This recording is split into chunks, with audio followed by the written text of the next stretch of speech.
மிக முக்கியமான நபர்கள் எல்லாம் முதல்வராக வருவாங்க. ரேகா குப்தா ஒரு கவுன்சிலரா இருந்தவங்க, முதல் முறை எம்எல்ஏ. எப்படி அவங்கள சூஸ் பண்ணாங்க? அது காரணம் என்ன? இல்லை, அதாவது யார் முதல்வராக வருவாங்க அப்படிங்கிற அந்த பேச்சு அடிபடுறப்போ அதில் முதல் நபராக ரேகா குப்தா இல்லாமல் இருந்தார். ஆனால் 3வது 4வது நபராக ரேகா குப்தாவுடைய பெயர் அடிபட்டது. ரேகா குப்தா 3 முறை வார்டு கவுன்சிலராக இருந்திருக்கிறார். அதே போல தெற்கு டெல்லி மாநகராட்சியுடைய மேயராக இருந்திருக்கிறார்.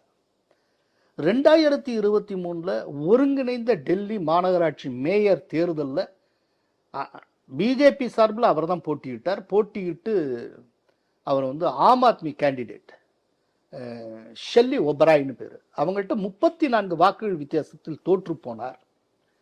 இதுக்கு முன்னால் அவங்க பிஜேபியினுடைய நேஷனல் செக்ரட்டரியா, தேசிய செயலாளராக இருந்திருக்கிறார். அதே போல டெல்லி மாநிலத்தினுடைய பிஜேபி மகளிர் அணி பொதுச் செயலாளராக இருந்திருக்கிறார். அதனால ரேகா குப்தா டெல்லி நன்கு அறிந்தவர். டெல்லியில் இருக்க அத்தனை பேருக்கும் அவர் தெரியும். அவர் புதியவர் கிடையாது. முதல் விஷயம்.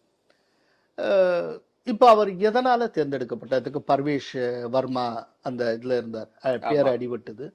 அப்புறம் விஜேந்தர் குப்தா பேர்லாம் அடிபட்டது. இப்போ விஜேந்தர் குப்தா சபாநாயகராக போகிறார்.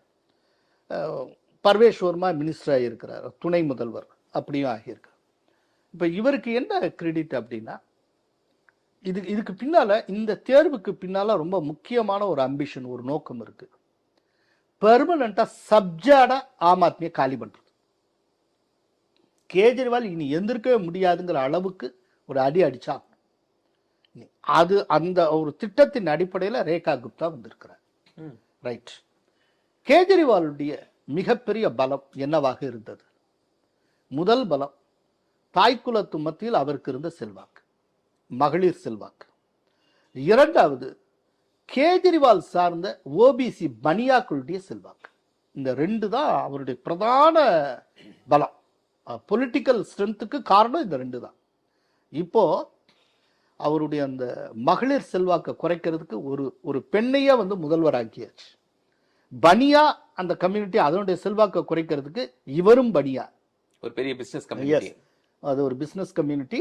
அந்த பனியா கம்யூனிட்டிலே அப்பர் காஸ்டும் உண்டு, பேக்வர்ட் கிளாஸும் உண்டு, 2மே உண்டு அந்த பனியாக்குள்ளேயே. இவங்க பேக்வர்ட் கம்யூனிட்டியை சேர்ந்தவங்க. இன்னொன்று, கேஜ்ரிவாலுக்கும் ரேகா குப்தாவுக்கும் ஒரு சிமிலாரிட்டி உண்டு. கேஜ்ரிவால் ஹரியானாவை சேர்ந்த பனியா, ரேகா குப்தாவும் ஹரியானாவை சேர்ந்த பனியா. ஓகே. ஸோ இந்த காம்பினேஷன்லாம் போட்டிருக்கு. அதனால எது பலமாக இருந்ததோ கேஜ்ரிவாலுக்கு, அதே பலத்தை கொண்டிருக்கக்கூடிய ஒரு பெண் கேண்டிடேட்டை இவங்க போட்டாங்க. இப்போ அதோட மட்டுமல்ல, இன்னொன்னு இருந்தது. என்ன, வசுந்தரா ராஜே சிந்தியா போனதற்கு பிறகு பிஜேபி சார்பில் பெண் முதல்வர்களே இல்லைங்கிற ஒரு குறை இருந்தது. அதுவும் தீர்க்கப்பட்டு விட்டது. இப்போ ரேகா குப்தா இன்னைக்கு பதவி ஏற்கிறதுக்கு முன்னால செய்தியாளர்கிட்ட பேசினாங்க. இப்போ 2 விஷயத்தை அவங்க சொல்லியிருந்தாங்க. ஒன்று, நாங்கள் கொடுத்த வாக்குறுதிகளை நிறைவேற்றுவதற்கு ப்ரையாரிட்டி கொடுப்பேன், ஃபர்ஸ்ட் ப்ரையாரிட்டி. 2வது, நாங்கள் 48 எம்எல்ஏக்களும் மோடி டீமாக இருந்து வேலை பார்ப்போம். அதுதான் ரொம்ப முக்கியம். டீம் மோடி அப்படிங்கிற வார்த்தையை அவங்க யூஸ் பண்ணாங்க.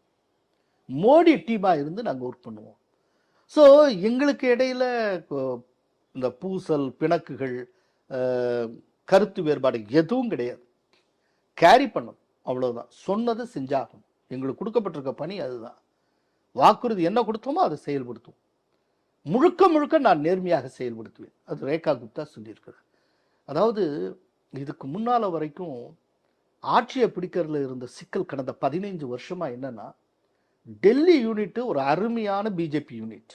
ஆனால் டெல்லி யூனிட்ல ஏகப்பட்ட குத்து வெட்டு, கருத்து வேறுபாடுகள், ஒருத்தருக்கொத்த நீ பெரியவனா நான் பெரியவனா இவ்வளவு இருந்தது. இதெல்லாம் சரிப்படுத்தி இந்த தடவை முதல்வர் வேட்பாளர் யாருன்னே சொல்லாத நிலையில ஆட்சியை பிடிச்சிருக்கு பிஜேபி. அப்படின்னா இது அத்தனை ஒன்று சேர்த்து வைக்கிறதுக்கு இந்த 10-15 வருஷம் செலவிடப்பட்டது. இப்போ இதனுடைய யூனிஃபையிங் ஃபேக்டர், இவங்களை ஒன்றுபடுத்தின ஒரு ஜெல், அத்தனை பேரையும், கருத்து வேறுபாடு எவ்வளோ இருந்தாலும் சரி, அவங்க அத்தனை பேரையும் ஒன்று சேர்த்து ஒரு மாலையா தொடுத்து இருக்கிற அந்த பசை எது அப்படின்னா, அந்த பசைக்கு பெயர் தான் மோடி. அதனால தான் மோடி டீம் அப்படின்னு அவங்க சொல்றாங்க. டீம் மோடி, இந்த டீம் மோடியா இருப்போம் அப்படின்னு அவங்க சொல்லியிருக்காங்க. ஸோ இப்போலேருந்து டெல்லி அரசியல்ல ரேகா குப்தா அப்படிங்கிற ஒரு முக்கியமான லீடர், கரிஸ்மேட்டிக் லீடராக எமர்ஜாக தொடங்கியிருக்கிறார்.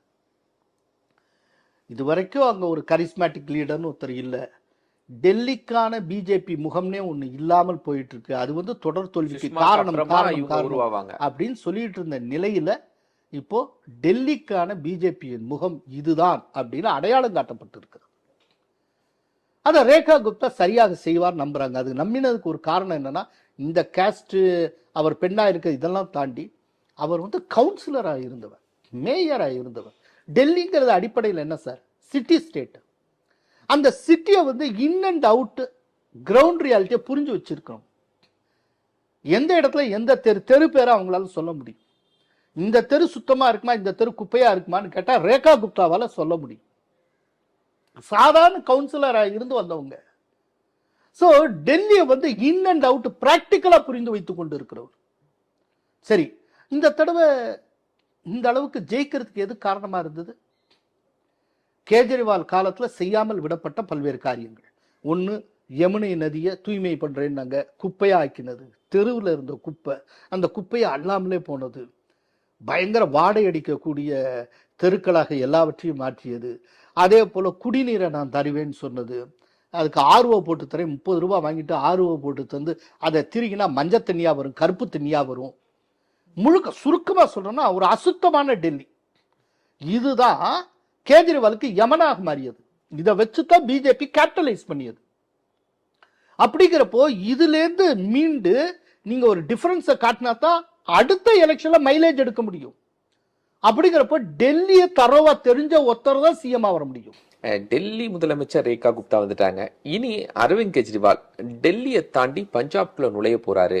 அங்கு ஒரு காலியா இருக்கக்கூடிய சட்டப்பேரவை மூலமா அங்க முதலமைச்சரா பிரமாணம் எடுப்பாரு அப்படிங்கிற பேச்சுக்கள்லாம் இருக்கு. எந்த அளவுக்கு சாத்தியமானது?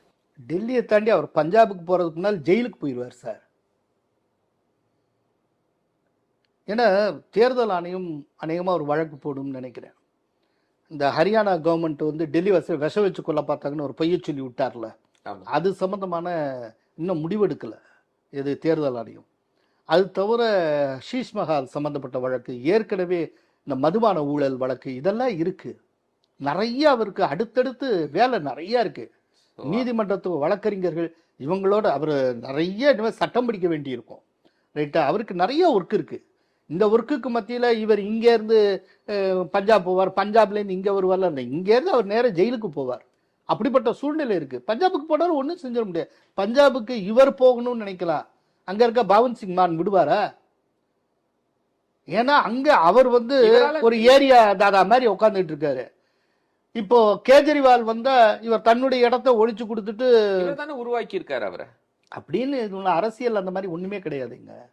உள்ள போகும்போது தன்னுடைய இடம் போயிடுச்சுன்னா அப்ப என்ன பண்ணுவாங்க? நான் ஒண்ணு கேட்கிறேன். இப்ப ஓபிஎஸ் சசிகலா தான் உருவாக்கினாங்க சிஎம் ஆக்குற அளவுக்கு. ஆமா, கடைசியில் அவர் ரிசைன் பண்ணுங்க, சசிகலா தான் சிஎம் வரணும் அப்படின்னு சொன்னப்ப தானே தர்ம யுத்தத்தை ஆரம்பிச்சாரு. அவர் பதவிக்கு ஆபத்துங்கிறப்போ நேற்றுக்கு தூக்கி விட்டவங்களை எழுத்து அவர் மெரினால புரட்சி எல்லாம் பண்ணலையா? அதே போல எங்க வேணாலும் அரசியல் தானே சார். அரசியல் அவங்கவுங்க பதவி தானே சார் முக்கியம். நீங்க நாளைக்கு மானுக்கு வந்து வெடி வைக்கிற மாதிரி நீங்க போனீங்கன்னா அந்த மான் வரவேற்பாரா? சிக்கலாகும். இது வந்து ஆக்சுவலா என்னன்னா, இது ஆம் ஆத்மிக்குள்ள உட்கட்சி குழப்பத்தை கொண்டு வரும். ஆம் ஆத்மி இன்னும் ஒரு 4-5 வருஷத்துல சிதையும். பாருங்க, ஒரு சின்ன இண்டிகேட்டர் ஒன்று உங்களுக்கு சொல்றேன். ஆம் ஆத்மி மிக மோசமான தோல்வியை அடைந்திருக்கு. அவருடைய தலைவர் கேஜ்ரிவாலே தோற்று போய்விட்டார். துணை முதல்வராக இருந்த மணிஷ் சிசோடியா தோற்று போய்விட்டார். எவ்வளவு சோகமா இருக்க வேண்டிய டைம். அந்த டயத்துல நைட்டு 9:30 மணிக்கு அதிஷி மகிழ்ச்சியோட டான்ஸ் ஆடுறாங்க. இது என்ன சார் அர்த்தம்? யாருக்காவது இந்த சந்தர்ப்பத்தில் டான்ஸ் ஆட தோணுமா? ஒருவேளை அதிஷி தான் ஜெயிச்சதுக்காக டான்ஸ் அப்படின்னு நீங்க நியாயப்படுத்தலாம். பட் அப்படின்னா கூட தான் ஜெயிச்சதுக்காக எல்லாரும் தன் கூடவே இருக்க அத்தனை பேர் தோற்ற நிலையில தான் மட்டும் ஜெயிச்சதுக்காக ஒருத்தர் மகிழ்ச்சியை வெளிப்படுத்த முடியுமா? மகிழ்ச்சி இருந்தால் கூட வீட்டுக்குள்ள அடிப்பாங்க, வெளியில யாராவது ஆடுவாங்களா? அப்படின்னா அவருடைய பொருள் என்ன சார்? என்னன்னா இன்னைக்கு சட்டப்பேரவையில் எதிர்கட்சித்துல அதிர்ச்சி தான் இருப்பாங்க. கிட்டத்தட்ட சட்டப்பேரவை ஆம் ஆத்மியை அதிர்ச்சி கைப்பற்றிடுவாங்க. இதற்கு மேலையும் கேஜரிவால்கிட்ட வந்து அதிகாரம் இருக்காது. இப்படி அதிர்ச்சி கைப்பற்றினாலும் கைப்பற்றுவார் அப்படிங்கிற பயம் கேஜரிவாலுக்கு ஏற்கனவே இருந்தது. அதனால தான் அவர் முதல்வரானப்ப கூட கேஜரிவாலுடைய இன்ஸ்ட்ரக்ஷன் என்ன தெரியுமா? என்னுடைய நாற்காலியில நீ அமரக்கூடாது, என் நாற்காலி பக்கத்துல இருக்கோ அதுக்கு பக்கத்துல ஒரு நாற்காலி போட்டு உனக்கு நாற்காலி போட்டு தான் நீ அமரணும். போட்டோவே அப்படித்தான் இருந்தது. அரவிந்த் கெஜ்ரிவாலுடைய இருக்கை அப்படியே இருந்தது, அதுல யாரும் உட்கார முடியாது. ஆனால் அதிஷிக்கு தனி இருக்கை போட்டு அவருக்கு இத்தடிக்கு அவர் முதல்வர், ஏற்கனவே இருந்த முதல்வருடைய நாட்காலில் உட்கார அவர் அனுமதிக்கப்படல. அந்த பயம் கேஜ்ரிவால்கிட்ட இருந்தது. ஆனால் அதிகாரபூர்வமற்ற விதத்துல கேஜ்ரிவாலுடைய மனைவி சுனிதா அவர்கள் அந்த நாற்காலில் கேஜ்ரிவால் அமர்ந்த நாற்காலில் அமர்ந்துட்டு போனார். இந்த அநியாயம்லாம் நடந்தது. முதல்வர் நாற்காலியில அதிகாரம் அளிக்கப்படாத ஒரு நபர், முதல்வராக அல்லாத ஒரு நபர் உட்கார முடியுமாங்க? கேஜ்ரிவால் மனைவி உட்கார்ந்தார். என்ன காரணம்? எனக்கு அப்புறம் என் மனைவி தான் கேஜ்ரிவால் காட்டினார், இண்டிகேட் பண்ணார். எனக்கு அப்புறம் என் மனைவி தான், அதிர்ச்சி கிடையாதுன்னு சொன்னாரு. அதனால அதிர்ச்சி அதாவது அதிர்ச்சி எப்படின்னா இப்படி உட்கார்ந்து இருப்பாங்க, பக்கத்துல ஒரு நாற்காலி எம்டியா இருக்கும், அது கேஜ்ரிவால் நாற்காலி காட்டிக்கிட்டே இருப்பாங்க. நீங்க அங்க இருந்து வியூ பண்றப்ப இந்த ரெண்டு நாற்காலியும் தெரியும், அதிர்ச்சி பக்கத்துல ஒரு நாற்காலி எம்டியாவே இருந்துட்டு இருக்கும், அது கேஜ்ரிவால் நாற்காலி. இப்படியெல்லாம் கேஜ்ரிவால் வந்து அது பெரிய ரொம்ப ஒரு ராஜதந்திரமா செய்யறதா நினைச்சு பண்ணாரு. இதுக்கு அதிர்ச்சி எவ்வளவு தூரம் வருத்தப்பட்டு இருப்பாங்க. அவங்களும் ஒரு டைம் பார்த்துக்கிட்டே இருப்பாங்கல்ல. இன்னைக்கு அவங்க தோத்து இவங்க ஜெயிச்சது டான்ஸ் ஆடி காட்டினாங்க. அப்படின்னா இப்ப எதிர்காலத்துல ஆம் ஆத்மி எப்படி போகும், என்ன லட்சணத்துல இருக்குன்னு பாருங்க. ஓகே, அந்த கோல்டு வாருடைய வெளிப்பாடு தான் இந்த டான்ஸ். எஸ், இல்லைன்னா சார் மொத்த கட்சியும் தோத்துட்டு இருக்கு, தன்னுடைய தலைவன் தோத்துக்கிட்டு இருக்கிறப்போ டான்ஸ் ஆட தோணுமா சார்? ஒரு சாதாரண காமன் சென்ஸ், யாருக்கா டான்ஸ் ஆட தோணுமா? ஜெயிச்சால் கூட டான்ஸ் ஆட தோணுமா? எல்லாரும் தோத்துட்டு நம்ம டான்ஸ் ஆடினா நம்மளை பத்தி தப்பா நினைச்சிருவாங்கன்னா தோணும்ல. அது கூட இல்லாமல் அவங்க ஆடினாங்க, வேணும்னே தானே ஆடி இருக்காங்க. அப்போ கிட்டத்தட்ட அரவிந்த் கெஜ்ரிவாலுடைய பொலிட்டிக்கல் கேரியரை க்ளோஸ் பண்ற அளவுக்கான கட்சிக்குள்ளேயே பொலிட்டிக்கல் கேரியர் இல்ல. இன்னொரு விஷயம் இருக்கு, ரொம்ப மூணாவது ரொம்ப முக்கியமான ஆஸ்பெக்ட். அது வந்து தமிழ்நாட்டில் ரொம்ப யாரும் அதிகமா பேசல, அது சொல்லணும்.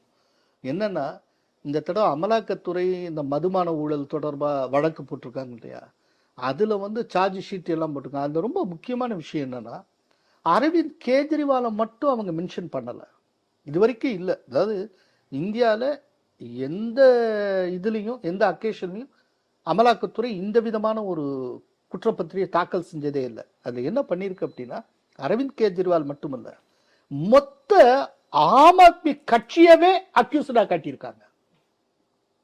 ஏன்னா என்டையர் பார்ட்டி நெட்வொர்க்கே அதுக்காக பயன்படுத்தப்பட்டிருக்கு. அந்த மதுபான ஊழல சம்பாதிச்ச காசை வச்சுதான் பஞ்சாப்ல அவங்க பிரச்சாரம் பண்ணாங்க, எல்லாம் நிரூபிக்கப்பட்டிருக்கு. அதனால ஒரு கட்சியவே அக்யூஸ்டா காட்டியிருக்கிறதுனால நாளைக்கு அந்த கேஸ் மத்திய அரசின் பக்கம் ஜெயிச்சது, கேஜ்ரிவால் பக்கம் தோத்துதுன்னா ஆம் ஆத்மி கட்சிக்கே தடை விதிக்கப்படலாம், அந்த ஆபத்தும் இருக்கு. சோ கட்சிக்கு தடை விதிக்கப்படலாம், இது சட்ட ரீதியான ஆபத்து. அதிர்ச்சி பகவந்த் சிங் மான் மூலமா ஆம் ஆத்மி உடையலாம், அது கட்சிக்கு உள்ள இருக்கக்கூடிய ஆபத்து. இதை தாண்டி அரவிந்த் கெஜ்ரிவால் சிறைக்கு செல்லலாம், இது மீண்டும் சட்ட ரீதியான வாய்ப்பு. இவ்வளவும் இருக்குங்க. இதை தாண்டி இனி அரவிந்த் கெஜ்ரிவால் வரணும்.